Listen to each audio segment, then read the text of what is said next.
जय भारत, मैं Amreen Khan. Aurangabad update UCN TV channel में आपका स्वागत है। आइए डालते हैं एक नजर आज की ताजा खबरों पर।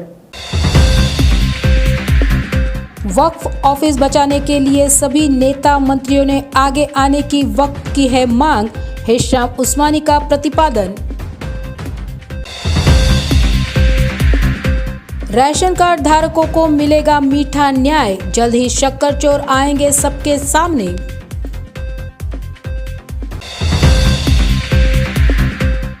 आज आयुर्वेद दिवस मनाया जा रहा है। इसी अवसर पर डॉक्टर रईस शाह इन्होंने आयुर्वेद को अपनाकर अपने स्वास्थ्य संबंधी समस्याएं दूर करने की जनता से की अपील।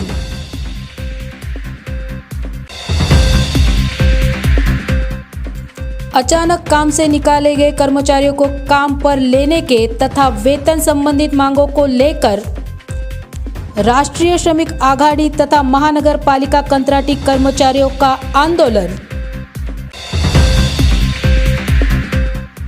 भारतीय दलित पैंथर महिला आघाड़ी की ओर से डिविजनल कमिश्नर ऑफिस के सामने बेमुदत साखली उपोषण शुरू। शहर का निजामकालीन वक्फ कार्यालय अचानक मुंबई शिफ्ट किया गया। वक्फ की 67% प्रॉपर्टी मराठवाड़ा से है, इसीलिए अन्य शहरों के कामकाज में आसानी के लिए शहर में विभागीय कार्यालय बनाया गया था। वक्फ की जगह के लिए लड़ने वाले नेता, मंत्री, एनजीओ इन्होंने इसके खिलाफ आवाज उठानी चाहिए। ये बात हिशाम उस्मानी इन्होंने मीडिया द्वारा की।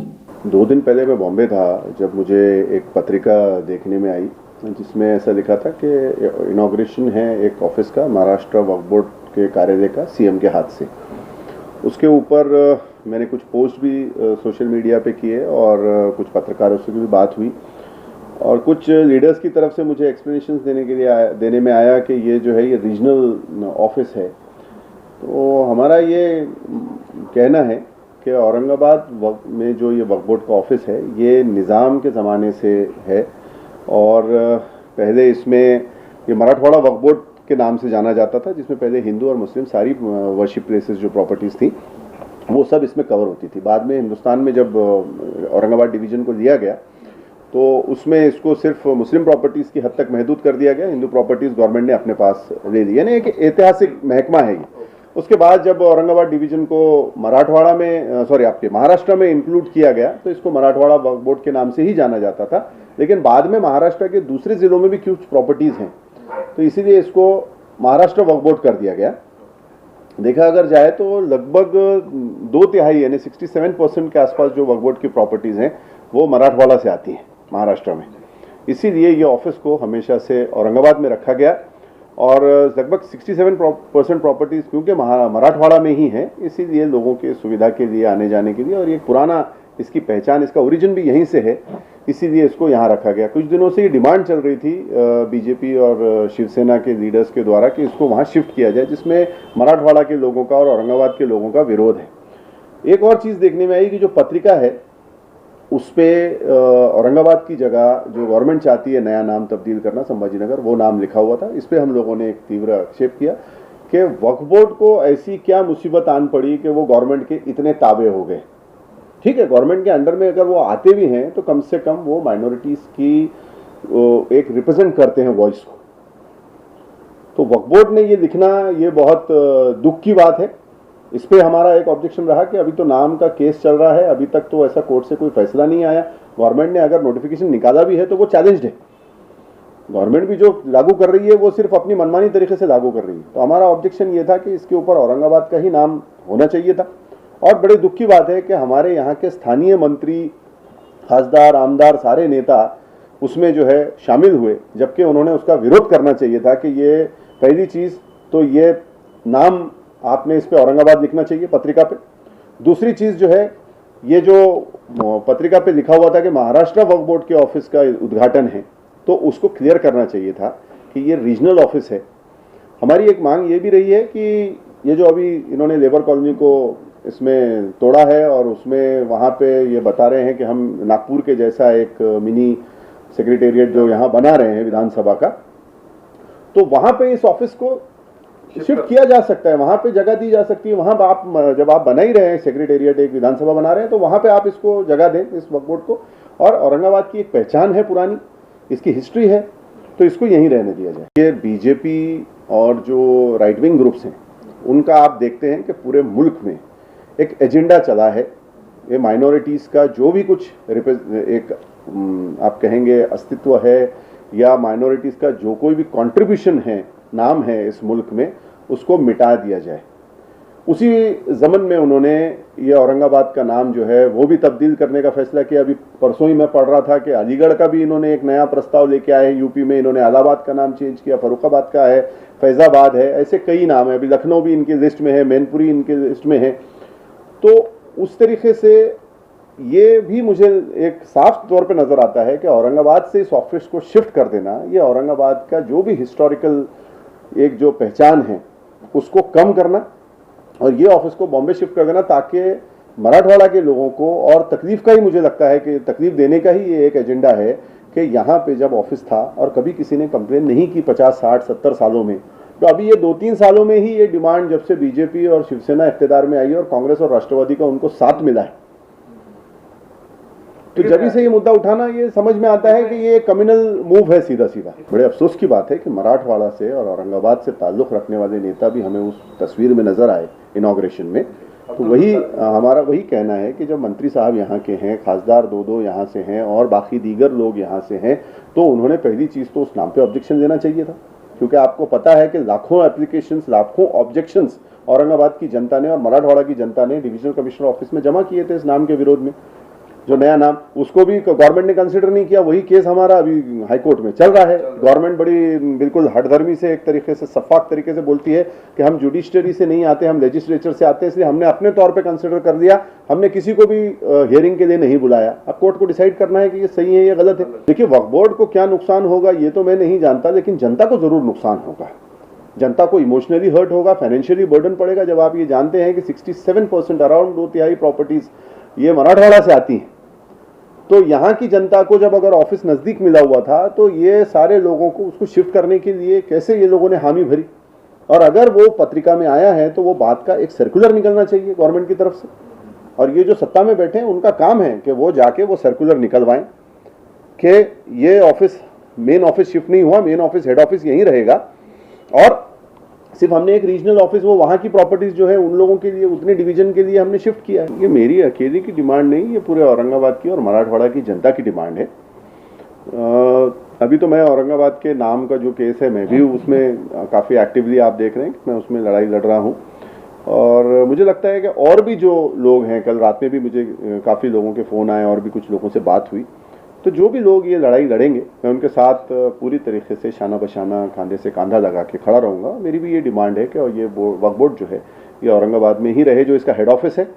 और दूसरी एक डिमांड ये है कि ये जो आप यहाँ पे बना रहे हैं लेबर कॉलोनी के, उसमें विधानसभा का, तो उसमें इसका ऑफिस एक अच्छा माकूल ऑफिस इसका बनना चाहिए और इसको यहाँ जगह। देखिए, इस पे आज ये सारे इफ्स एंड बट्स हैं, इसके ऊपर कोई टिप्पणी करना मुझे नहीं लगता कि कोई सही बात रहेगी। चाहे वो अगर नियंत्रण रखना है तो यहाँ भी हम रख सकते हैं, वहाँ भी रख सकते हैं, उस पर कोई बात नहीं है। लेकिन लोगों को जो तकलीफें आएंगी, पेश आएंगी कि मराठवाड़ा के लोगों को बॉम्बे जाना या विदर्भ के लोगों को बॉम्बे जाना, ये काफ़ी लंबा डिस्टेंस पड़ता है। जब एक हिस्टोरिक चीज़ है हमारे पास, यहाँ पे ही ये महकमा शुरू हुआ था। ये आप देखें अगर हिस्ट्री में, तो कभी विदर्भ में या वहाँ पे एरिया में ये नहीं रहा वक्फ बोर्ड का। ये निज़ाम स्टेट से इस चीज़ की हमको शुरुआत मिलती है महाराष्ट्र के अंदर, और उसी को ऐड करके महाराष्ट्र को भी उसमें जोड़ दिया गया बाकी डिस्ट्रिक्ट में। तो जो ऐतिहासिक पहचान है और औरंगाबाद के अंदर एक चीज़ है, तो वो यहीं रहना चाहिए। और दूसरी चीज़, हमने एक और चीज़ कल एक मीडिया रिपोर्ट में पढ़ रहा था कि ये जो ऑफिस लिया गया है, इसमें काफ़ी मोटी रकम पे किराए पे ये ऑफिस लिया गया है। हमारा ये भी कहना है कि एक तरफ तो आप इमाम मौज़िनों को जो है, जो उनकी जो तनख्वाहों का जो कुछ इशूज़ कुछ लोग उठा रहे हैं, हमारे जलीस भाई ने, इन्होंने भी उसमें आंदोलन किए, बाकी दीगर भी संगठनों ने आंदोलन किए, ये हम उनको नहीं दे पा रहे। बाकी जो है, जो हमारे पास मुआशरे के अंदर एक प्रोविज़न है कि अगर कोई लड़की या कोई बहन बेवा हो जाती है और उसका कोई नहीं है, तो वो जिम्मेदारी मुआशरे की होती है, मुस्लिम मुआशरे की, और वक्फ बोर्ड को उसका एक कस्टोडियन माना जाता है। ऐसा कोई लड़का अगर बच्चा है, अगर कोई जो अनाथ है और उसका कोई नहीं है, तो उसका भी कस्टोडियन वक्फ बोर्ड को माना जाता है।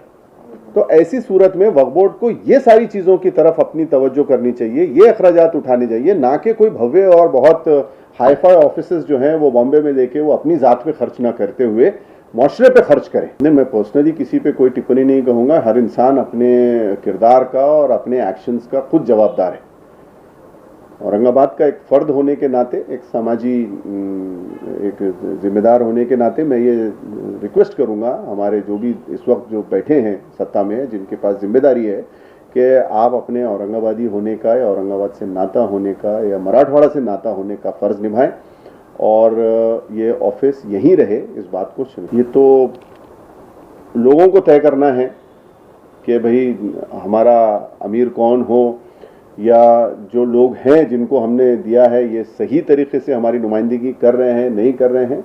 अल्लाह से दुआ है कि अल्लाह सही रहनुमा हमको नसीब करे। जैसे मैंने आपसे कहा कि जो लोग भी इसमें आगे आने वाले हैं, कुछ लोगों से मेरी बात भी हुई है, इसके अंदर आने वाले दिनों में ये मुद्दा आएगा सामने, मैं उनके साथ बिल्कुल शाना बशाना खड़ा रहूँगा। पिछले कई महीनों से राशन कार्ड धारक राशन दुकान से मिलने वाले कुछ अनाज से वंचित रह रहे थे।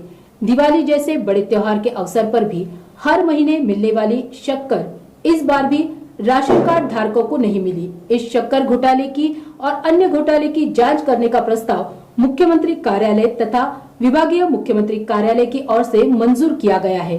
ये जानकारी सलीम पटेल वाहेगांवकर इन्होंने मीडिया को दी। मैं सलीम पटेल वाहेगांवकर, महाराष्ट्र राशन कार्ड धारक संगठन का संस्थापक अध्यक्ष।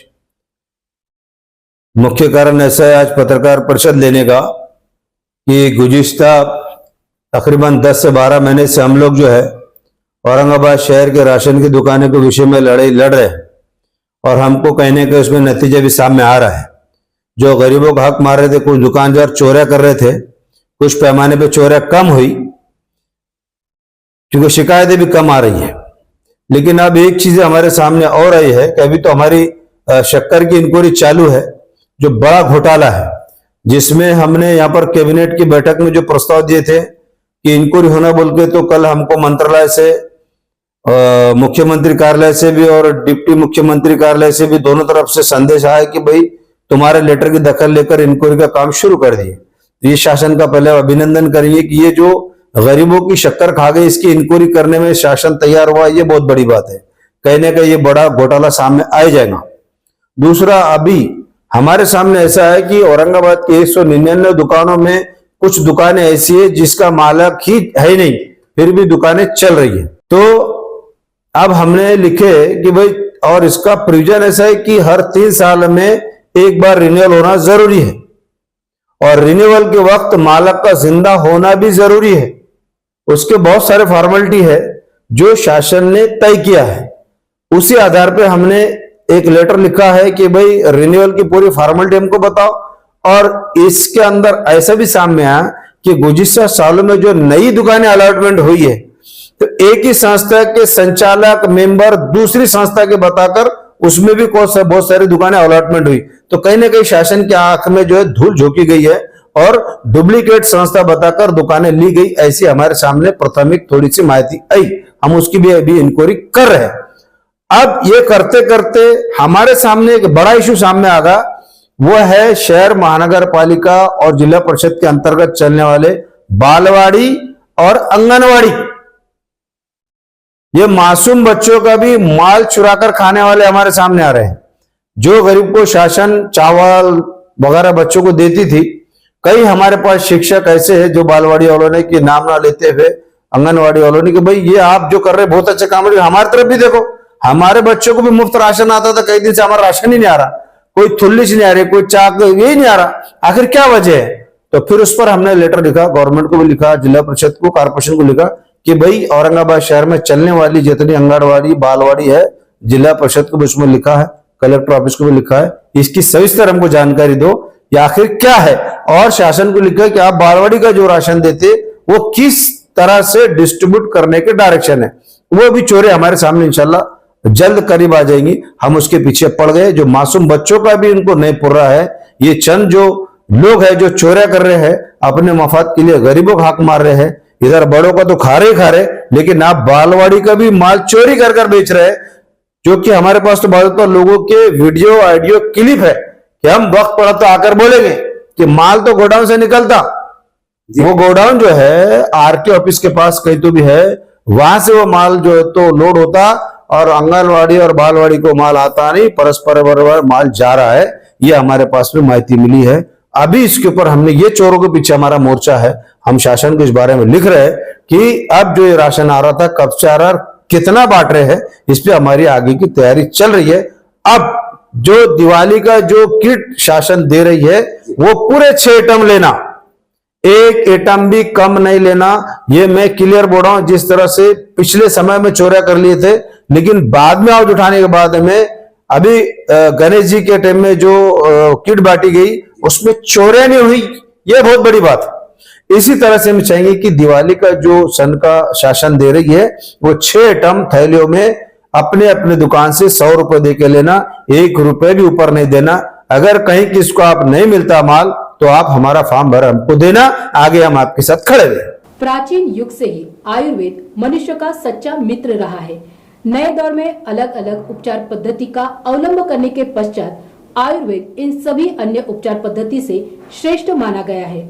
इसे आयुष मंत्रालय द्वारा चलाए गए विविध उपक्रमों द्वारा पुनर्जीवित करने का कार्य किया है। आज आयुर्वेद दिन मनाया गया है। इसी अवसर पर डॉक्टर रईस शाह इन्होंने आयुर्वेद को अपनाकर अपने स्वास्थ्य संबंधी समस्याएं दूर करें, ऐसा आह्वान नागरिकों को किया है। मेरा नाम डॉक्टर रईस शाह है, मुझे हकीम रईस शाह के नाम से भी जाना जाता है और सानिया आयुर्वेद केयर सेंटर के तरफ से सभी हकीम और आयुर्वेद के क्षेत्र में जुड़े हुए डॉक्टरों को बहुत बहुत आज का जन्मदिन आयुर्वेद का मुबारक हो। और हम सभी लोगों से अपील करना चाहेंगे जो आयुर्वेद से जुड़े हुए लोग हैं कि आयुर्वेद जो है तो पिछले कई सालों में जैसे ये पैथी एक बंद सी हो गई थी, 2016 के बाद आयुष मंत्रालय द्वारा जो है तो बहुत सारे कुछ ऐसे कदम उठाए गए और हमारी सरकार ने भी हमें बहुत हेल्प आयुर्वेद में किया है, जिसके जरिए से आज हम लोग आयुर्वेद का जन्मदिन मना सकते हैं या हम कह सकते हैं आज आयुर्वेद दिवस है। नहीं तो आज तक इससे पहले कभी सुनने में तो मुझे भी नहीं आया। मैं 10 साल की या 7 साल की उम्र से आयुर्वेद चिकित्सक पद्धति करता रहा हूँ और पीढ़ियों से हमारे पास आयुर्वेद काम किया जाता है। और सभी लोगों से और हमारे देशवासियों से ये कहना चाहूँगा कि आयुर्वेद को अपनाएं और स्वच्छ रहें और अपना अच्छा जीवन जिए। और जो हकीम नए हैं या जो सीखना चाहते हैं, आज इस मुबारक दिन के ऊपर मैं एक ऐलान करता हूं कि आयुर्वेद के अंदर जो है तो ऐसी पेटियां जो हमारे घराने में 1200 साल से रही हैं, हिंदुस्तान की आयुर्वेद धरोहर है। और मेन सबसे जो है तो हमारे पास रसायन हिंदुस्तान की ही देन है। जैसे ये भस्मों का निर्माण होना, इसी तरह से ये पैतियां काम करती हैं। ये सब एक से बढ़कर एक भस्म है, जैसे गंधक का भस्म, हड़ताल का भस्म, शंगरप का भस्म। तो ये पैतियां भी रस रसायन सभी लोगों को आयुर्वेद में जो है तो खुल के सिखाई और समझाई जाएंगी, जो आज तक कभी किसी ने ना सुना हो। जैसे हड़ताल का भस्म, श्वेत भस्म, लाल भस्म, काला भस्म, ऐसे अनेकों तरह के 500 किस्म के अलग अलग रंगों में परवित भस्म बनते हैं। ये भी चीजें आप लोगों को बताई जरूर यहाँ से जाएंगी। और जो नए हकीम या डॉक्टर बन रहे हैं या आयुर्वेद में कुछ आयुर्वेद का नॉलेज रखते हैं, तो एक दूसरे हकीमों को और डॉक्टरों को जिनकी समझ है वो बताते रहें और आयुर्वेद को बढ़ाया दिए। और स्वच्छ रहने के लिए आयुर्वेद को सभी नागरिकों से और लोगों से अपील करूंगा कि जुड़े रहें। जय हिंद, धन्यवाद। मेरा नाम डॉक्टर रईस शाह है, मुझे हकीम रईस शाह के नाम से भी जाना जाता है और सानिया आयुर्वेद केयर सेंटर के तरफ से सभी हकीम और आयुर्वेद के क्षेत्र में जुड़े हुए डॉक्टरों को बहुत बहुत आज का 5वां जन्मदिन आयुर्वेद का मुबारक हो। और हम सभी लोगों से अपील करना चाहेंगे जो आयुर्वेद से जुड़े हुए लोग हैं कि आयुर्वेद जो है तो पिछले कई सालों में जैसे ये पैथी एक बंद सी हो गई थी, 2016 के बाद आयुष मंत्रालय द्वारा जो है तो बहुत सारे कुछ ऐसे कदम उठाए गए और हमारी सरकार ने भी हमें बहुत हेल्प आयुर्वेद में किया है, जिसके जरिए से आज हम लोग आयुर्वेद का जन्मदिन मना सकते हैं, या हम कह सकते हैं आज आयुर्वेद दिवस है।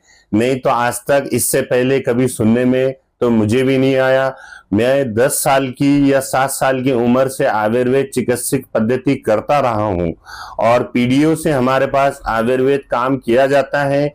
और सभी लोगों से और हमारे देशवासियों से ये कहना चाहूंगा कि आयुर्वेद को अपनाएं और स्वच्छ रहें और अपना अच्छा जीवन जिए। और जो हकीम नए हैं या जो सीखना चाहते हैं, आज इस मुबारक दिन के ऊपर मैं एक ऐलान करता हूं कि आयुर्वेद के अंदर जो है तो ऐसी पेटियां जो हमारे घराने में 1200 साल से रही है, हिंदुस्तान की आयुर्वेद धरोहर है। और मेन सबसे जो है तो हमारे पास रसायन हिंदुस्तान की ही देन है। जैसे ये भस्मों का निर्माण होना, इसी तरह से ये पेटियां काम करती हैं। ये सब एक से बढ़कर एक भस्म है, जैसे गंधक का भस्म, हड़ताल का भस्म, शंगरप का भस्म। तो ये पेटियां भी रस रसायन सभी लोगों को आयुर्वेद में जो है तो खुल के सिखाई और समझाई जाएंगी, जो आज तक कभी किसी ने ना सुना हो। जैसे हड़ताल का भस्म, श्वेत भस्म, लाल भस्म, काला भस्म, ऐसे अनेकों तरह के 500 किस्म के अलग अलग रंगों में परवित भस्म बनते हैं। ये भी चीजें आप लोगों को बताई जरूर यहाँ से जाएंगी। और जो नए हकीम या डॉक्टर बन रहे हैं या आयुर्वेद में कुछ आयुर्वेद का नॉलेज रखते हैं, तो एक दूसरे हकीमों को और डॉक्टरों को जिनकी समझ है वो बताते रहें और आयुर्वेद को बढ़ाया दिए। और स्वच्छ रहने के लिए आयुर्वेद को सभी नागरिकों से और लोगों से अपील करूंगा कि जुड़े रहे। जैसे सानिया आयुर्वेद केयर सेंटर में आपको रसायन पीति के बारे में जिस तरह से शुरू में बताया गया है, ये उसी तरह से ये नागार्जुन या ऐसे हमारे संतों की पेटियां हैं जो हिंदुस्तान की धरोहर रही है। इसी तरह से इन चीजों को समझना हमारे पास बोलने वाला काम नहीं होता है। बिल्कुल हम हकीमों को जो कहते हैं जोड़ो और जुड़ो। जैसे ये है हड़ताल ब्लैक भस्म, रस कपूर का शोधन करके भस्म होता है, ये हड़ताल वर्क की है। ये हड़ताल सुर्ख रंग की कुश्तेदार बनी हुई कायाकल्प हड़ताल है। ये बनाना पॉसिबल सब लोगों के लिए नहीं है। हकीमों के लिए इसके अंदर एक संदेश और डॉक्टरों के लिए छुपा हुआ है। खबरें अभी और भी है, वक्त हो रहा है एक छोटे से ब्रेक का। मिलता है ब्रेक के बाद। A to Z शिलाई मशीन सेल्स अँड सर्व्हिसिंग आपल्यासाठी दसऱ्यानिमित्त घेऊन आली आहे एक विशेष ऑफर। आपल्याकडील जुनी शिलाई मशीन घेऊन या आणि आमच्याकडील नवीन शिलाई मशीन घेऊन जा। मग वाट कसली बघताय, लवकरच आमच्याशी संपर्क करा। आमचा पत्ता आहे A to Z शिलाई machine sales and servicing, Roxy corner, Paithan gate. Reliable internet की है तलाश? तो जुड़िए UCN ब्रॉडबैंड के साथ, जहां मिले आपको 10 Mbps से 1000 Mbps हाई स्पीड इंटरनेट। शुरुआती पैकेज सिर्फ 250 रुपए से। पर चलाना है घर का हर डिवाइस एक ही स्ट्रीमलाइन कनेक्शन के साथ, तो सजेशन है हमारा, चुनिए minimum 100 Mbps truly unlimited plan. Choice आपकी, सर्विस हमारी। UCN broadband, let's get connected. Break के बाद फिर एक बार आपका स्वागत है। स्वराज्य संस्था का किमान वेतन दर 18,000 से 22,000 रुपए है। इसके अनुसार वेतन दिया जाए। पालिका ठेकेदारों से मिलने वाला वेतन हर महीने समय पर दिया जाए। गैर कानूनी तरीके से काम से निकाले गए 110 कंत्राटी कर्मचारियों को काम पर वापस लिया जाए। इसी के साथ अन्य मांगों को लेकर शांतिपूर्वक तरीके से तथा शहर के नागरिकों की अत्यावश्यक सेवा बाधा न करते हुए आज सुबह 10 बजे डॉक्टर बाबा साहेब अम्बेडकर पुतला भड़कल गेट यहाँ पर राष्ट्रीय श्रमिक संगठन और महानगर पालिका कर्मचारियों की ओर से आंदोलन शुरू किया गया। 3 साल पहले गवर्नमेंट ने GR निकाल के इन लोगों को 22,000 से 21,000 तक का तनख्वाह किमान वेतन मिनिमम वेजेस एक्ट के मुताबिक 21,000 22,000 पेमेंट है, उतना दे दो करके गवर्नमेंट का GR था। वो GR का इम्प्लीमेंट नहीं किया तो हमने लेबर कमिश्नर में उसकी कंप्लेंट दायर की। एडिशनल डिप्टी लेबर कमिश्नर के ऑफिस से कमिश्नर साहब को लेटर गया, म्यूनिसिपल कमिश्नर साहब को, कि आपने मिनिमम वेजेस एक्ट जो है उसके मुताबिक 22,000 21,000 पेमेंट है, वो आप इनको दे दो। 20 जून को उन्होंने माना नहीं, तो 20 जून को हमने यहाँ पे मोर्चा निकाला था। हजारों वर्कर्स थे साथ में हमारे कंत्राटी वर्कर्स। तब हम जी श्रीकांत कमिश्नर साहब को मिले थे। उन्होंने मुझे कहा कि मैं नया आया हूँ, 1 सितंबर से मैं इम्प्लीमेंट करूँगा मिनिमम वेजेस एक्ट के मुताबिक, जो भी है कानूनन मैं करूँगा। 1 सितंबर के बाद में 4 सितंबर को हम मिलने को गए। हमने कहा कि आपने मिनिमम वेजेस तो दिया नहीं, मगर 110 कर्मचारियों को आपने काम से निकाला है, उनको आप ले लो, और जो आपने वादा किया था हमको कि इन लोगों को आप काम पे वापस ले लेंगे और इम्प्लीमेंट करेंगे 22,000, वो कर दो। उन्होंने फिर 1 महीने का मोहलत हमें मांगा। 1 महीने के लिए हमने फिर एक IAS ऑफिसर है, कमिश्नर है, उन्होंने बोला टेंडर, ये नए टेंडर में मैं उसका इम्प्लीमेंट करेगा, टेंडर में ये मिनिमम वेजेस डाल देगा, तो मुझे उतना वक्त दे दो। फिर 1 महीने का वक्त दिया, तो हमने बोला 110 लोगों को तो ले लो, ये तो गवर्नमेंट का ऑफिस है। बोले मैं कानूनन थोड़ा सा सलाह लेता हूँ। बाद में वो टाइम उन्होंने कहा कि आप जब भी आएंगे मुझे एक मैसेज दे के आ जाओ, व्हाट्सएप पे मुझे कब आ रहे तो बताओ, तो मैं आपके लिए टाइम निकालूंगा। हमने 3 दिन पहले कल आ रहे करके हमने उनको बताया, तो उनका रिप्लाई आया कि किस लिए आप आ रहे हो। मैंने बोला किस लिए, तो आपके जो ऊपर के जो मेरे प्रॉब्लम है एक भी सॉल्व नहीं हुआ, इसके लिए डिस्कशन करने के लिए आ रहा हूँ। 3 बजे का मैंने टाइम उनको बोला था आता हूँ, वो 2:30 बजे ही चले गए कल। मैं सिर्फ व्हाट्सएप पे उनको बताता रहा कि मैं पूना से आया हूँ, आप मिलो। मगर एक है कि IAS ऑफिसर ये कानून के रखवाले रहते हैं, कानून का रक्षा करना, कानून का इम्प्लीमेंट करना, ये उनका IAS ऑफिसर का कर्तव्य है, इसीलिए उनको यहाँ पे लाया गया है। दुर्दैवी की बात यह है कि गवर्नमेंट लेबर डिपार्टमेंट ने प्रोसिक्यूशन डाला है, खटला दाखिल किया है कारपोरेशन के प्रशासन के ऊपर कि मिनिमम वेजेस दिया नहीं। कंत्राटदार के ऊपर भी खटला दाखिल किया है। वो कंत्राटदार जो 16,000 रुपये पेमेंट लेता है पालिका से, और 8,000 रुपये 8,000 रुपये इनको देता है। 16,000 में से 8,000 देता है, 3,000 कर्मचारी है, 2,40,00,000 रुपए हर महीना वो कहाँ जाता है, इसका हिसाब नहीं। PF तो भरता नहीं इनका, मैं PF ऑफिस को भी कंप्लेंट किया है, PF भी भरता नहीं। तो ये सब पैसा 2,40,00,000 हर महीने, वो सवाल मैंने उनको भी पूछा था, उन्होंने बोला मैं देखता हूँ। मैं बोला प्रोसिक्यूशन दाखिल है, गुना दाखिल हो गया है कोर्ट में, गवर्नमेंट ने दाखिल किया है, हमने नहीं किया है। जिस कॉन्ट्रैक्टर ने फ्रॉड किया है या पैसा देता नहीं, मिनिमम वेजेस की इम्प्लीमेंट करता नहीं, वो कॉन्ट्रैक्टर को ब्लैक लिस्ट में डालना है, उसके पास से वसूली करके लेना है, ये काम कमिश्नर का था। मगर दुर्दैवी की बात है, हमारे वर्कर बोलते हैं कमिश्नर साहब वो ठेकेदार को ही गाड़ी में लेकर घूमते, वही उनका बर्थडे मनाता है। तो वो वर्कर बोलते हैं वो क्या न्याय देंगे हमको। मैं गवर्नमेंट को विनती करता हूँ, जो IAS ऑफिसर कानून के मुताबिक ये संविधान को मानते नहीं, कानून को मानते नहीं, ऐसे IAS ऑफिसरों को तुरंत ट्रांसफर मत करो, उनको ताबड़तोड़ अपने पद से बाजू में कर डालो। क्योंकि वो कॉन्ट्रैक्ट लेबर हक मांगता है तो उसको नौकरी से हटा देते, हक मांगता है तो, और ये कानूनन हक मांगता है, और ये कानूनन मानता नहीं है। खुद उन्होंने मुझे, कमिश्नर साहब ने कहा था, देखो 7 तारीख के अंदर अगर कॉन्ट्रैक्ट लेबर का पेमेंट नहीं हुआ तो मैं खुद पेमेंट नहीं लेगा, मेरा ऑफिसर नहीं लेगा। खुद तो बोनस भी लेके बैठे, खुद पगार भी लेके बैठे, उनके ऑफिसर भी लेके बैठे, इनको पगार भी नहीं, बोनस तो छोड़ दो, 8 साल से बोनस भी नहीं लगे, जब से बोनस एक्ट के मुताबिक बोनस नहीं। मगर 2 महीना हो गया, 8,000 मिलता है ना, वो 8,000 भी नहीं है। 2 दिन इंतजार करेगा मैं, नहीं तो यहाँ पे मैं प्राणांतिक अनशन को बैठने वाला है। और ये पूरी जांच होनी चाहिए, ये पैसों की करोड़ों रुपए जो हर महीना आता है, इसका पूरा जांच होना चाहिए। जो जिम्मेदार रहेगा उसके ऊपर कड़क कार्रवाई होनी चाहिए, और उनको तुरंत 22,000 तनख्वाह चालू होना चाहिए, और मेरे 110 लोग जो निकाले उनको अंदर लेना चाहिए, ये मेरी मांग है, नहीं तो अनशन चालू हो जाएगा।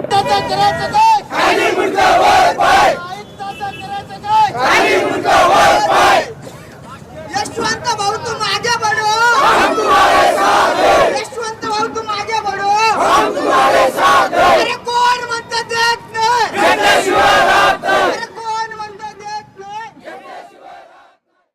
पंचायत समिति कार्यालय औरंगाबाद यहाँ के तत्कालीन गट विकास अधिकारी डॉक्टर ओम प्रकाश रामावत और उनके नियमित कर्मचारी तथा कंत्राटी अधिकारी कर्मचारी इन्होंने माइग्रा रोहियों के अंतर्गत काम में की हुई अनियमितता, भ्रष्टाचार, साथ ही गैरकानूनी कामों को मंजूरी देकर पद का दुरुपयोग तथा शासकीय नियमों का उल्लंघन किए प्रकरणों की जांच की जाने के लिए निवेदन इससे पहले देकर भी अभी तक किसी भी प्रकार की कार्रवाई न होने के कारण भारतीय दलित पैंथर महिला आघाड़ी की ओर से डिव्हिजनल कमिश्नर ऑफिस के सामने बेमुदत साखळी उपोषण किया जा रहा है।